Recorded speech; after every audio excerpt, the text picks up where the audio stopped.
राहुल और उसकी पत्नी संगीता को एक नए घर की सख्त जरूरत थी, क्योंकि वो बरसों से एक तंग अपार्टमेंट में रह रहे थे और फिर आखिरकार उन्होंने घर खरीदने के लिए पर्याप्त पैसे बचा ही लिए। बहुत खोजने के बाद उन्हें एक विशाल बैकयार्ड वाला एक सुंदर 2 मंजिला घर मिला। घर काफी शांत और सुंदर था, पर तब तक जब तक उन दोनों ने अपने घर के पीछे बंद पड़े बैकयार्ड को नहीं खोला था। घर के पीछे वो बैकयार्ड कई सालों से बंद था, बस यही सोचकर कि इसे अच्छे से साफ करवाकर उसे यूज में लाया जा सकता है, राहुल और संगीता ने उसे खोल दिया। पर उसके बाद उनके साथ वहां कुछ ऐसी भयानक और अकल्पनीय घटनाएं घटी जो किसी भी इंसान की रूह कांपाने के लिए काफी थी।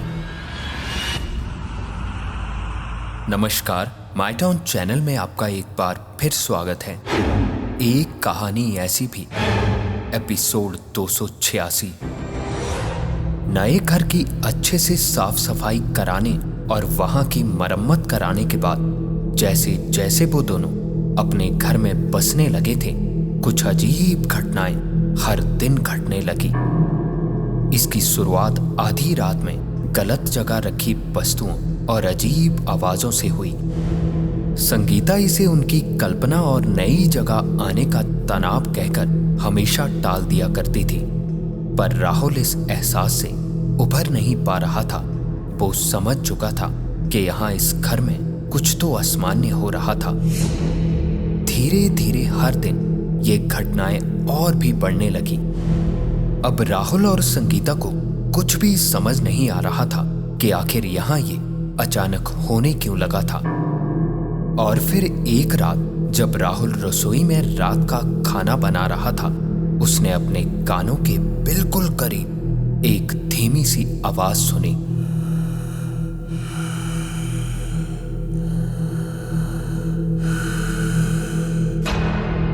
ये आवाज सुनकर ऐसा लगा मानो राहुल के पीछे खड़ा कोई लंबी लंबी सांसें ले रहा हो। ये सुनते ही राहुल ने पीछे मुड़कर देखा, लेकिन वहां दूर दूर तक कोई नहीं था। राहुल इसे अपना वहम मानकर एक बार फिर अपने काम में लग गया। हालांकि संगीता ने राहुल के चेहरे पर डर साफ भाप लिया था और उसी की तरफ आते हुए संगीता ने उसके चेहरे पर दिख रहे डर का कारण पूछा, पर राहुल ने यही सोचकर कि संगीता भी परेशान होगी, इसीलिए उसने बात टालते हुए यहाँ वहां की बातें शुरू कर दी। लेकिन जैसे जैसे दिन बीतते गए, घटनाएं और भी अधिक और तीव्र हो गई। अब संगीता ने भी उन घटनाओं पर ध्यान देना शुरू कर दिया था। वो अक्सर कमरों में किसी के कदमों की आहट सुनती, जब कमरों में और घर में संगीता के अलावा कोई नहीं होता। कभी कभी तो संगीता ने आसपास कई परछाइयों को हिलते हुए अपने कमरों में साफ देखा था। वो दोनों इन सभी चीजों से अनजान थे कि जो भी घटनाएं अभी तक उन दोनों के साथ हो रही थी, वो आगे चलकर होने वाली घटनाओं की बस एक शुरुआत थी। और फिर एक रात जब वो दोनों गहरी नींद में सो रहे थे, तकरीबन आधी रात को बैकयार्ड की तरफ वाला दरवाजा एक जोर की आवाज से अपने आप खुला। दरवाजा खुलने की आवाज इतनी तेज थी जिसे सुनकर राहुल और संगीता, जो अपने कमरे में थे, एक झटके में उठकर आसपास देखने लगे। राहुल ने डरते हुए कमरे की लाइट्स जलाकर हर तरफ देखा तो कमरे की सभी खिड़कियां और दरवाजे उसी तरह बंद थे जैसे वो दोनों रात को बंद करके सोए थे। ऐसी छोटी मोटी आवाजें और घटनाएं हर रोज की बात थी, पर आज जो हुआ था वो पहले कभी उन दोनों ने आज तक नहीं सुना था। राहुल यही देखने कि आखिर ये आवाज आई कहां से थी, वो कमरे का दरवाजा खोलकर हॉल में पहुंचा तो सामने बैकयार्ड की तरफ जाने वाला दरवाजा देखकर वो कुछ पलों के लिए डर चुका था, क्योंकि हर रोज जिस दरवाजे को वो दोनों अंदर से लॉक करके सोया करते थे, वो आज खुला हुआ था। राहुल ने धीरे धीरे दरवाजे के पास जाकर देखा तो डर से उसके हाथ पैर कांप चुके थे, क्योंकि दरवाजा कुंडी समेत टूटकर खुला हुआ था और बैकयार्ड की तरफ दरवाजे पर एक हाथ का निशान बना हुआ था। इतने में संगीता भी रूम से निकलकर बाहर पहुंची। अभी वो दोनों दरवाजे पर खड़े कुछ और सोच पाते जब बैकयार्ड से बड़ी अजीब आवाजें आने लगी। ऐसा लग रहा था मानो कई सारे लोग भागते हुए बैकयार्ड की तरफ से उनकी तरफ ही आ रहे हों। ये सुनते ही राहुल और संगीता इतना डर चुके थे कि उन दोनों ने अपने कमरे की तरफ दौड़ लगा दी और कमरे में पहुंचकर दरवाजा एक झटके में बंद कर लिया। काफी देर तक वो दोनों डरे हुए बाहर से आती आवाजों को साफ साफ सुन पा रहे थे कि तभी उनके कमरे के दरवाजे पर जोर जोर से दस्तक हुई और ये सुनते ही राहुल का डरते हुए कहना था, कौन है बाहर? राहुल का इतना कहना भर था जब बाहर से आती सभी आवाजें एकदम से शांत हो गई और वो पूरा घर एक बार फिर अजीब से सन्नाटे में डूब गया। काफी देर राहुल और संगीता अपने कमरे में बैठे कोई और आवाज आने का इंतजार कर रहे थे, पर घर में उसके बाद वहां कोई आवाज नहीं हुई। हिम्मत करते हुए राहुल ने दरवाजा खोलकर बाहर देखने का फैसला किया और संगीता को कमरे में बैठे रहने को बोलकर धीरे धीरे दरवाजे की तरफ बढ़ने लगा। जैसे जैसे राहुल दरवाजे की तरफ बढ़ रहा था, बाहर एक बार फिर आवाजें आना शुरू होने लगा था और अब ये आवाजें सुनकर ऐसा लग रहा था मानो कोई हॉल में उनके कमरे के दरवाजे तक आता और फिर वापस हॉल की तरफ चला जाता। ये सुनकर राहुल बिना दरवाजा खोले वापस मुड़ने को अभी हुआ ही था जब एक बार फिर दरवाजे और खिड़कियों को कोई जोर जोर से खटखटाने लगा। ऐसा लग रहा था जैसे बहुत से लोग कमरे में आने की कोशिश कर रहे हों। राहुल और संगीता इतना डर चुके थे कि कमरे के बीचों बीच चुपचाप बैठे बस सुबह होने का इंतजार करते रहे और सारी रात ये घटनाएं कभी शांत होती और कभी एक पल में फिर से बहुत सी आवाजें एक साथ होने लगती। जो भी आज राहुल और संगीता ने महसूस किया था वो उन दोनों की कल्पनाओं से परे था। अब वो ये अच्छे से जान चुके थे कि इस घर में आज तक जो भी हुआ था वो उनका वहम नहीं बल्कि सच में घटी घटनाएं थी। सुबह हुई तो राहुल और संगीता ने पूरा घर अच्छे से देखा तो एक बार फिर पूरा घर एकदम शांत और सुंदर दिख रहा था। हर तरफ देखकर ऐसा लग रहा था मानो रात में यहाँ कुछ हुआ ही ना हो। राहुल और संगीता अब इस घर को छोड़कर कहीं और जा भी नहीं सकते थे क्योंकि उन दोनों ने अपनी सारी कमाई लगाकर ये घर खरीदा था। आसपास के लोगों से अनजान राहुल और संगीता ऐसा लग रहा था मानो वो दोनों अपने ही घर में आकर फंस चुके थे। रात की सारी घटनाओं की बातें करते हुए वो दोनों अपने बैकयार्ड में बैठे थे जब उन दोनों ने कुछ अजीब देखा। अपने बैकयार्ड से दूर कोने में उन्हें एक छोटा सा बना सेट दिख रहा था जिस पर उन दोनों का पहले कभी ध्यान नहीं गया था। उन्होंने इसकी जांच करने का फैसला लिया और उसी तरफ बढ़ने लगे।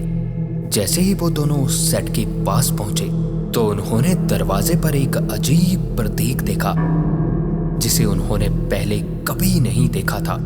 संगीता रात की घटनाओं से पहले ही डर चुकी थी और अब ये अजीब प्रतीक देखकर संगीता ने वापस जाने को बार बार बोलती रही, पर अब राहुल तो मानो इन सभी चीजों को समझने की कोशिशों में था। राहुल ने सेट का दरवाजा खोला और वो अंदर चले गए। सेट पुराने धूल भरे फर्नीचर से भरा हुआ था। हर तरफ देखते हुए उन दोनों को उस सेट के एक कोने में पड़ा ट्रंक दिखा, जो काफी पुराना और ऐसा लग रहा था मानो कई बरसों से यहीं पड़ा धूल खा रहा हो। राहुल धीरे धीरे उसी ट्रंक की तरफ बढ़ा और उस ट्रंक पर पड़ी धूल हटाकर जैसे ही उन्होंने ट्रंक खोला तो उन्हें उस ट्रंक में तस्वीरें और काफी पुरानी किताबें मिली। उन किताबों को देखकर ऐसा लग रहा था मानो किसी हॉस्पिटल की एंट्री बुक्स थी, और तस्वीरें कई लोगों की लाशों की थी। तस्वीरों में ही साफ नजर आ रहा था उन लोगों को बड़ी ही बेरहमी से तड़फा तड़फा कर मारा गया हो। यही सब देखते हुए राहुल की नजर उसी ट्रंक में रखी एक डायरी पर पड़ी। खोलकर राहुल ने जैसे जैसे उसे पढ़ना शुरू किया तो उसे पढ़कर राहुल और संगीता के पैरों तले मानो जमीन खिसक चुकी थी, क्योंकि उस डायरी को पढ़कर अब उन्हें साफ समझ आ चुका था कि अब तक वो दोनों जिस घर में रह रहे थे वो लगभग 1800 के दशक में एक पागल खाना हुआ करता था, और इस पागल खाने में डॉक्टर मरीजों के साथ क्रूर व्यवहार के लिए जाने जाते थे। कई सालों तक यहाँ मरीजों को तड़फाया गया और उसी के चलते कई अज्ञात मौतें भी हुई, और उसके थोड़े ही सालों बाद इस पागल खाने को बंद कर दिया गया। संगीता और राहुल ये सारी बातें पढ़कर काफी डर चुके थे। उन्हें बिल्कुल भरोसा नहीं था कि वो इतना समय एक ऐसे घर में रह रहे थे जिसका इतिहास इतना भयानक था कि वहां रहना तो दूर, जिंदा इंसान उसके आसपास घूमने तक की हिम्मत भी ना करे। उसी ट्रंक में राहुल को एक मरीज पर किए परीक्षण की फाइल भी मिली, जिसमें दावा किया गया था कि उस पागल खाने में रात में कई आत्माएं हर तरफ घूमती थी। बैकयार्ड में मरे कई मरीजों का उल्लेख भूत प्रेतों से जोड़कर लिखा गया था, और कभी भी उस सेट में ना जाने की चेतावनी भी दी थी। बेचैनी महसूस करते हुए राहुल और संगीता उस सेट से बाहर की तरफ भागे और घर के अंदर वापस चले गए। ये सारी जानकारी के बाद अब राहुल और संगीता का डर और भी ज्यादा बढ़ चुका था, और अगले ही दिन उन दोनों ने इस घर को छोड़ने का फैसला किया। पर किसी तरह उन दोनों को आज यहाँ रात काटनी थी, और रात में होने वाली सभी घटनाओं से वो भली भांति परिचित थे। उस रात राहुल और संगीता डर से सो नहीं पाए, और फिर जैसे जैसे अंधेरा गहराने लगा उन दोनों को बैकयार्ड से अजीब आवाजें साफ सुनाई देने लगी।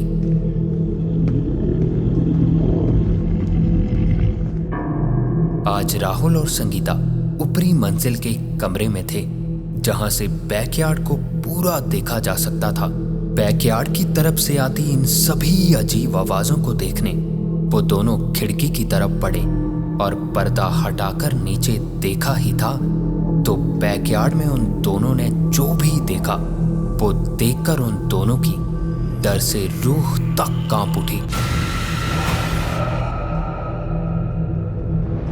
क्योंकि बैकयार्ड में बहुत से सड़े गले और बिना चेहरे वाले डरावने लोग खड़े थे।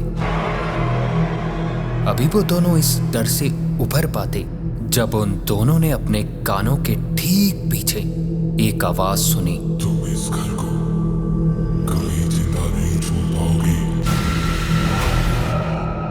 और ये सुनते ही राहुल और संगीता ने एक झटके में पीछे मुड़कर देखा तो पूरे कमरे में उन दोनों के अलावा और कोई नहीं था। एक बार फिर पलटकर उन दोनों ने बैकयार्ड की तरफ देखा तो जहां पहले उन्हें वो लोग नजर आ रहे थे अब वो भी गायब हो चुके थे।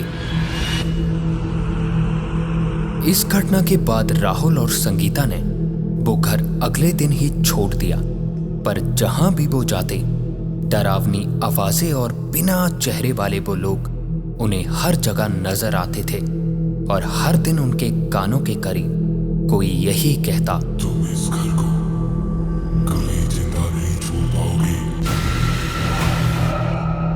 इससे परेशान राहुल ने बड़े ही कम दामों में वो घर किसी और को बेच दिया और वो दोनों शहर छोड़कर कहीं और चले गए। आज भी वहां रहने वाले लोग बैकयार्ड में अजीब घटनाओं की रिपोर्ट करते रहते हैं और कोई भी उस घर में 2 या 3 दिन से ज्यादा नहीं रहता।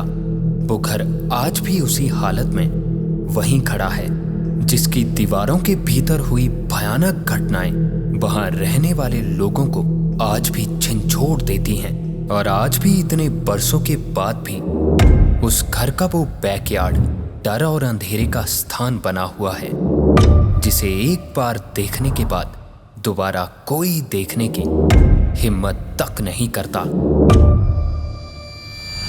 और ये थी आज की एक कहानी ऐसी भी।